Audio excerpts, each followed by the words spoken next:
So check it out, family. This is in relationship to the 1999 U.S. Embassy bombing right here in Tanzania. And when I first started looking at it and started processing it, I was thinking like, okay, let me go ahead and put the puzzle pieces together. I gotta get these wheels turning. And this right here, I don't know if I can get all of it. So this is obviously a vehicle that was very much a part of it. I'm gonna show you a photo in just a moment. But this says the act aims at weakening the relationship between the United States and Tanzania. But ours is a long-standing brotherhood that I guess I said cannot be easily shattered. Wow. So what I'm also going to show you is some comments by Bill Clinton and visitations by Obama, as well as what's the name? Michelle Obama. So let's get it in, family. Let's get it in. So these are some of the vehicles. This is actually okay. On August 7th, 1998, at 10:30 a.m., a truck bomb exploded outside the U.S. Embassy. And, oh, this is the one in Nairobi, Kenya. Okay, this is Nairobi, Kenya. Y'all, I'm gonna put my comments after I share everything because I don't want to go off on a tangent. And be honest with you, you got a whole student section over there, and you know how I am. I can just have no regard when I start going in. So that's 1998. And this is the 1999. This is actually the 2013 visitation by Obama's Michelle and Barack. This is some highlights of what transpired in the 1999 bombing of the U.S. Embassy here in Tanzania. So this is the U.S. Embassy in Tanzania, and that's the U.S. Embassy in Kenya. Bro, now we already know. If you in the know, you know. I'm just saying. I stand with the man that was that was looking at making a change that had the big picture in mind, because I get it, bro. I get it. And man, look, that's the type of respect that needs to be given for those who have the foresight of what colonization, entrapment, and slavery, what all those things uh, consist of. This is the type of person or people or group that have the foresight that they know that they're not first and foremost ignorant enough to just believe what they've been told, and they're wise and discerning, emphasis on discerning. They're discerning enough to know that this has to be stopped. And man, like so many that came before us that laid down their lives because they had the foresight. They knew what was going on. They knew what time it was. We're talking about people who were, they stand apart, man. I sympathize with them big time because I know how it is.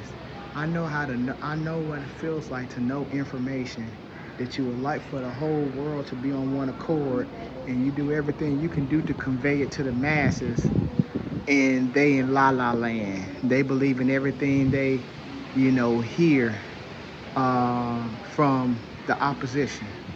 And so, again, that's an illustration of the U.S. bombing that took place in Nairobi, Kenya in 1998. And that's an illustration of the bombings that took place in Dar es Salaam in 1999.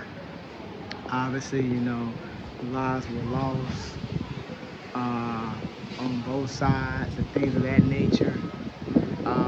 But again, just as I said, this is why you don't tear down and destroy or remove monuments, because here we have information, and now with a little discerning, with a little critical thinking, with a little objectivity, uh, I think I may have missed that term, but you get my point, being objective. Now we can see what's going on. And this is what I'm saying. This is a lot of undocumented African history. This is only the history that they want to tell from their side. But this is when you can read between the tea leaves, if you will. You can see the forest from the trees. You can see clearly there are people who knew that partnering with the United States is not in the favor of Africa. And they took action. I don't know who it was. I have to go and do my research and do my due diligence. But when has partnering with the West favored Africa, or the Far East for that matter? When has it favored them? Don't nobody want to leave Africa alone. You know what I'm saying? Why can't they just let Africa be Africa? Or Al-Kumbum, or Al-Kumbum. I can't pronounce. I need to look that up and add that word to my dictionary, because out of respect, calling this great land what it was originally called is more respect shown and conveyed upon the land than calling this great land what the colonizers have named it. So, you know, that's very interesting. I definitely want to look this information up. I don't know who is behind it. Again, we see some articles. You know, we have a lot of articles that we can refer to. But I like the fact that it's here as what? As what, family? A reference point. Is here as a reference point. Is here as a reference point, so we can do our own due diligence.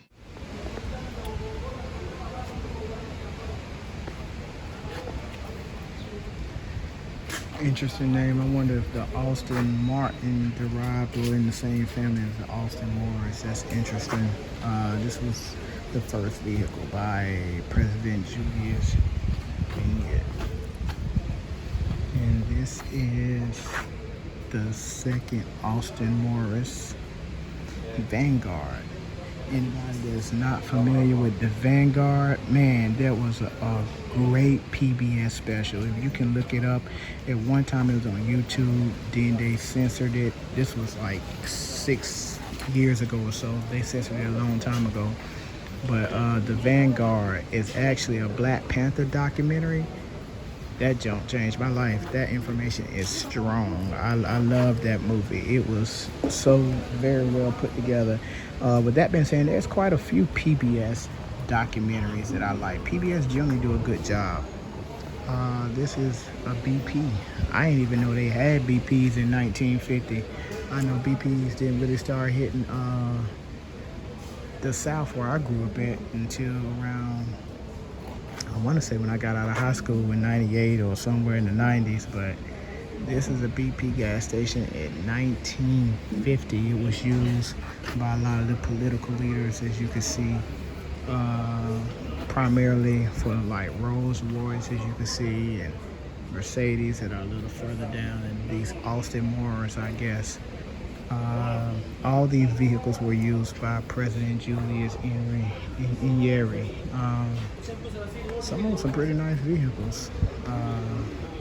That Rolls Royce, that's pretty nice. I think they have a replica of this one in Zanzibar. I think I've seen a replica of this one in Zanzibar. This is the Phantom. So there you go, our original Phantom.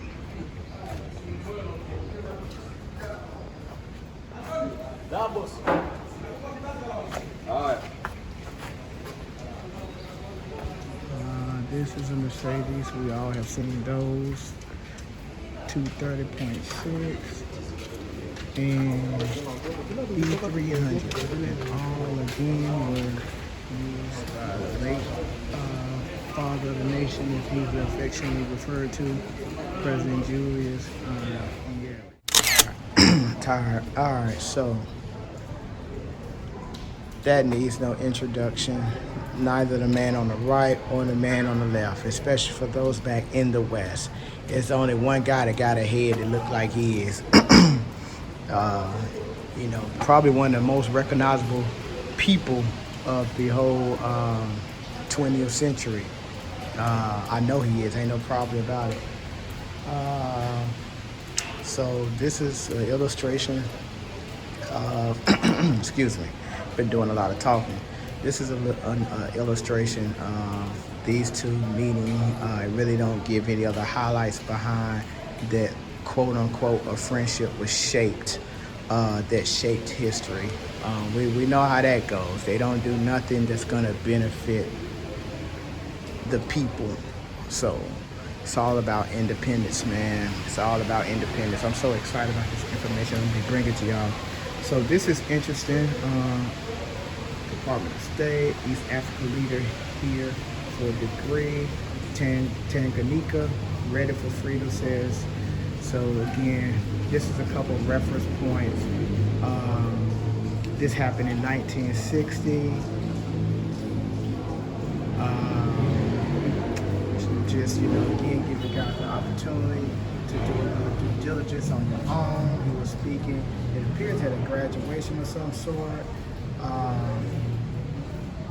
Visiting colleges and meeting with civil rights leaders. Man, the 1960s was that thing, boy. 1960s wasn't no joke. The 1960s wasn't no joke, homie. The 1960s was no joke. Man, you got, I don't even, what is this about? Partnership through the decades? Look at the people they got here. They got George Bush Jr. on here. Are you kidding me, man? Bill, nasty, killing babies, locking up black people, Clinton. Boy, rocking with the wrong people, homie. Rocking with the wrong people. Martin Luther King. I guess they ain't got no pictures of him of Malcolm X. So that should tell you who was really fighting for the liberation of all people. And man, I'm telling you, like, it's one reason why I haven't brought a lot of insight and content from museums. I've had the opportunity to go to a few since I've been over here, but I don't give a damn about what they be teaching, because I know what they be teaching is a bunch of bullshit. But I'm doing this because I had the opportunity. It was a lot of downtime, and it's gonna help segue into some tours that are upcoming here very soon that I'll be videoing as well. But it's going to be the proper people giving the proper narrative. So it's a good time to highlight some of the things that we'll be talking about in the very near future. I don't even know what this is about. Something about America in mourning and weeping when Kennedy passed. Why they care, I don't know, but let's keep it pushing. That's the master teacher with some Julius. I want to say Nari, but it's not Nari. It's Nyeri. Sometimes I get it right, and sometimes I get it wrong. But that's him meeting. It looks like Kennedy. It looks like Kennedy. Yeah, it is Kennedy. Yeah, it is Kennedy. Wow. I was looking at that. That's definitely Kennedy right there. For those who are very fluent in Swahili. And the great thing I like about this museum, it put the cliff notes in Swahili as well as English for people such as myself, so I can look at it. This is more interaction with Kennedy. This is 1922 to 2022. So actually this is 100 years. So that's a very interesting, I might make that the, yeah, let me look at this for a few seconds. I think I'm gonna make this the cover.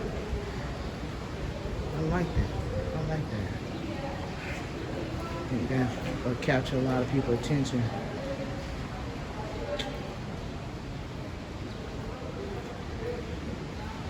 Make it the thumbnail.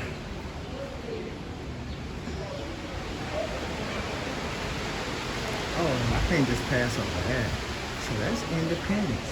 You see it? Complete independence, 1961. Man, there's a lot of history, Tanganyika and Tanzania, and how Zanzibar, and even the differences today.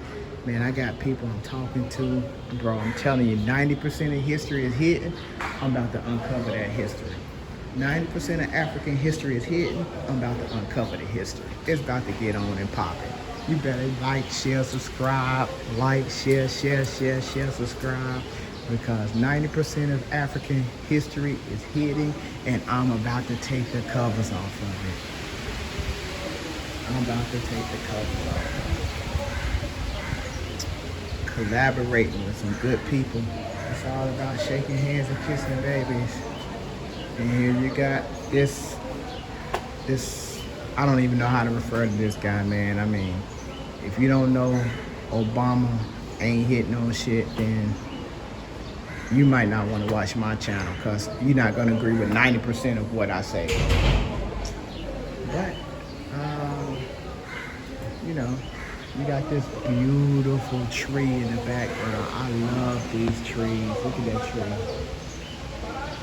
And you have, this is college, and you have actually them teaching them about evolution. But I already gave my spiel on that, so I don't need to go on that. Down below are some of the cars, some of the first cars. And I think we're gonna put a bow on this bad boy. There are a couple of things downstairs. I can go this way. Let me go this way.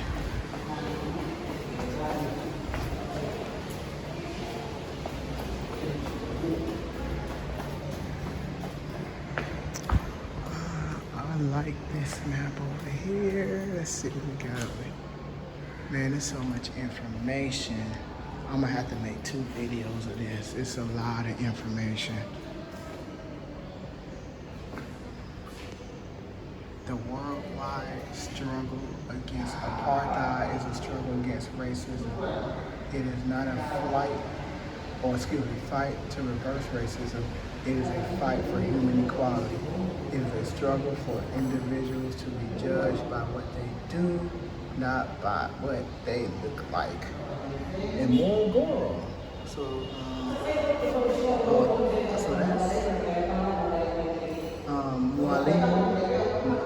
Julius Nyerere. So that's him again. Nyerere is very, very esteemed.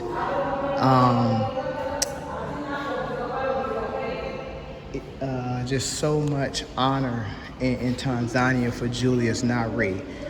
Being the founder, being the main negotiator, the main key, and basically helping liberate at that time Tanganyika, which true or real hearted heavy nationalists consider this to still be Tanganyika, and I can rock with that. Just like true historians refer to Africa as Al-Kalabum, and I need to get that word down correctly, but they do, because they take pride in what the country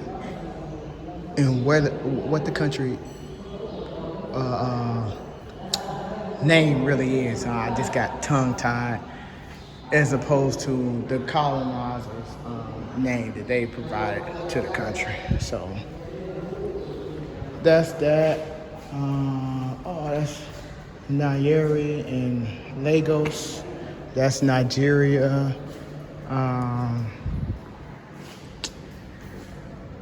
I don't know everything that's going on right there, but liberation movement. camps, the refugee settlements in Tanzania. So this is like the do's and don'ts of, organization, order, structure, discipline. Ah, that's cool, man. So they had training camps. So as you can see, they had training camps in Tunduru, Lindi region, in Mbeya region, Dodoma, Iringa. I've met people from all over these places. Bagamoyo, Mazimbu, Kimboraria, Morogoro, the Tonga region. So this is pretty cool. This is pretty cool information. I'm actually glad that I came in here and I'm filming this. Zimbabwe unity after disunity. That looks like a very interesting read.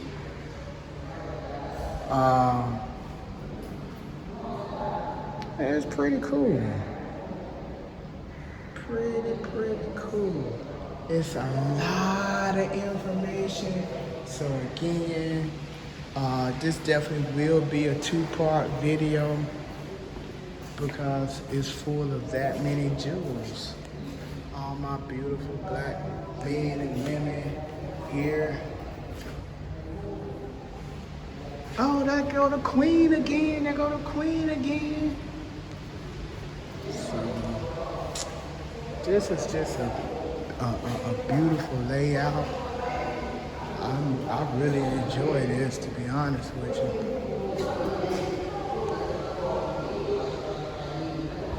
I'm really enjoying this. I'm really enjoying it. And this is actually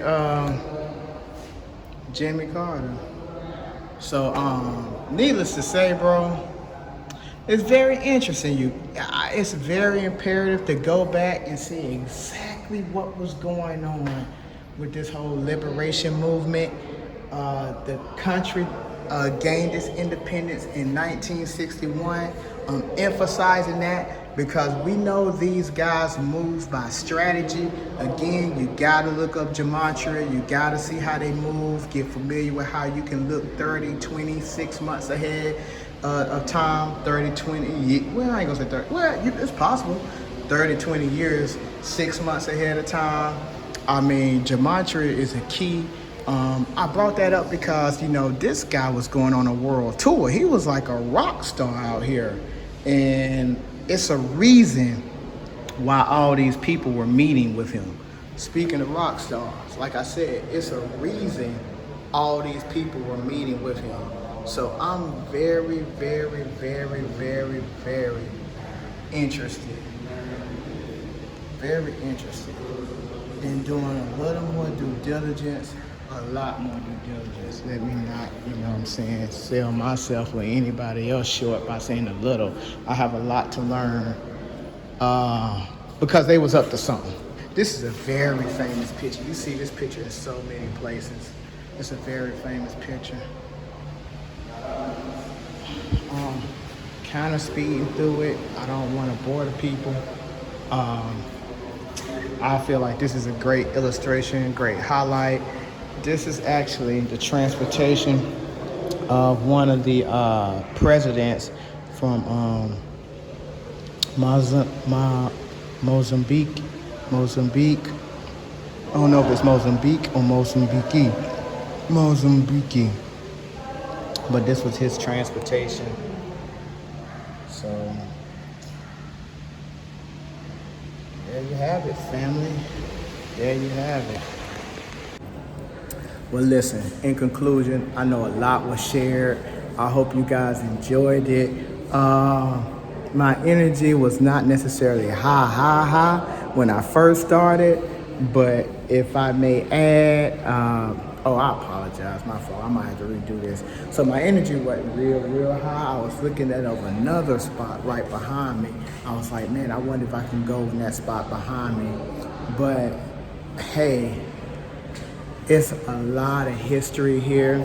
It's a lot of reference points.